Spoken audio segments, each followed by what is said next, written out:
अब प्रश्न ये है कि अगर आपके अंदर कोई कामना नहीं है और आप कर्म करेंगे तो क्या आपको कुछ नहीं मिलेगा क्या? पृथ्वी माता में आपने बीज डाला, फसल मिली, पर अगर आपने कुछ नहीं डाला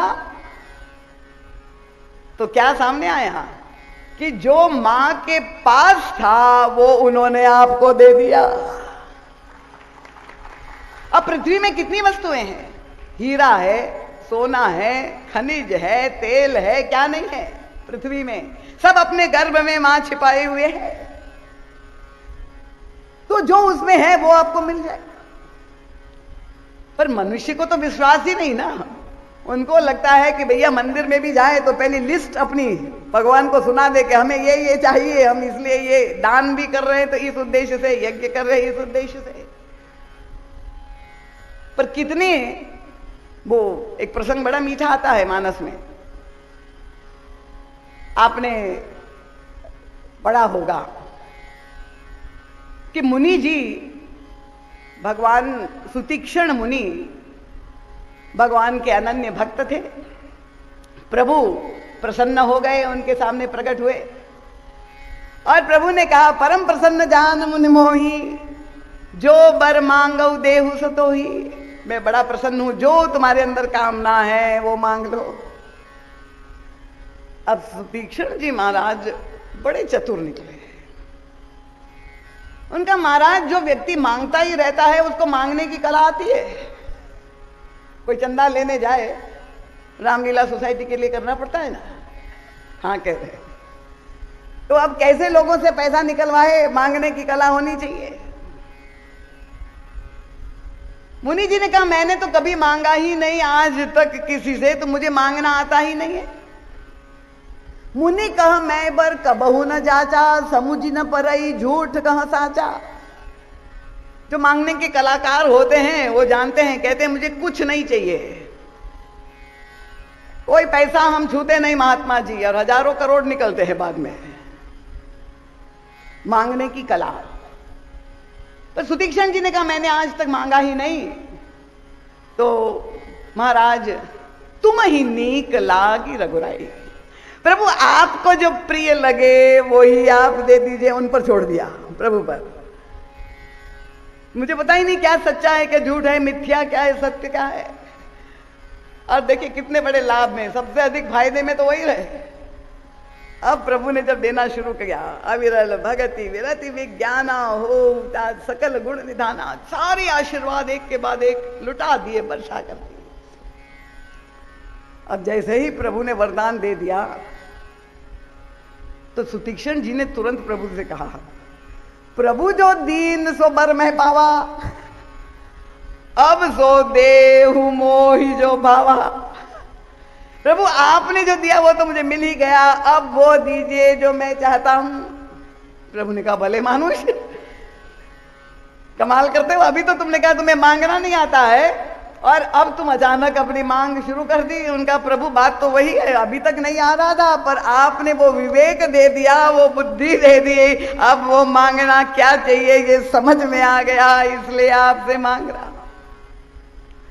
तो अगर हम छोड़ दे कि निष्काम कर्म जो महाराज जनक कर रहे हैं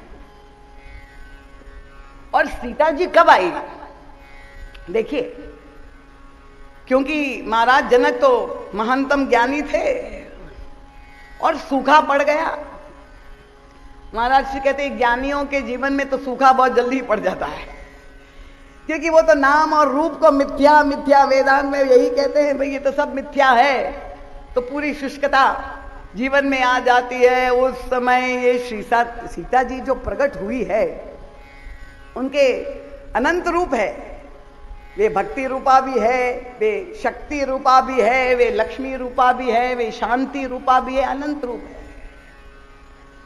पर ये जो शक्ति ने प्रकट होने के लिए पद्धति अपनाई, महाराज श्री कहते हैं, देखिए यहां आजकल के बच्चों को विशेष रूप से, क्योंकि उन लोगों को ऐसा लगता है कि आध्यात्म विज्ञान हमारा विषय नहीं है, हम अभी से क्या करेंगे।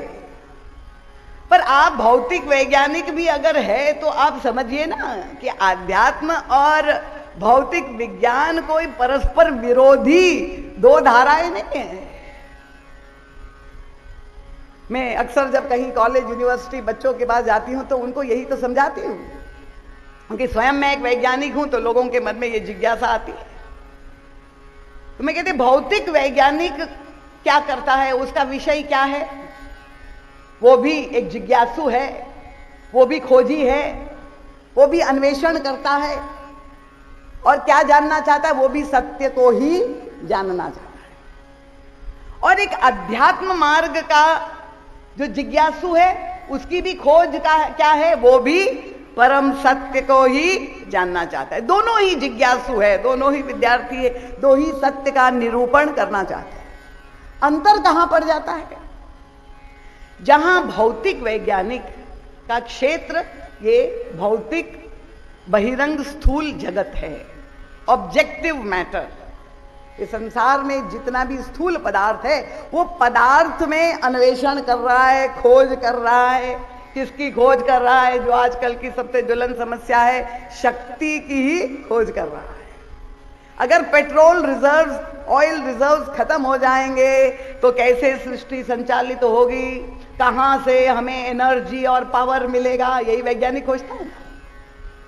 और तरह तरह के तरीके से कैसे हमें ईंधन मिले, कोयले से मिले ईंधन, हमें पानी से मिले हाइड्रो इलेक्ट्रिसिटी, और हमें पृथ्वी से, ये भौतिक जगत में ही खोज कर रहे हैं शक्ति की, ताकि जीवन का संचालन के लिए हमें शक्ति की आवश्यकता है। और मैंने कहा आध्यात्म विज्ञान हमारे सामने क्या तथ्य प्रकट करता है, देख लीजिए। अभी ये तो श्राद्ध पक्ष के बाद नवदुर्गोजय शक्ति का पर्व आएगा, और जिस शक्ति की आप आराधना सब करते होंगे, कभी आपने विचार किया भगवान श्री राम की शक्ति कौन है? सीता जी। श्री सीता जी का प्राकट्य कहां से हुआ? कहां से हुआ? पृथ्वी से हुआ। ठीक है।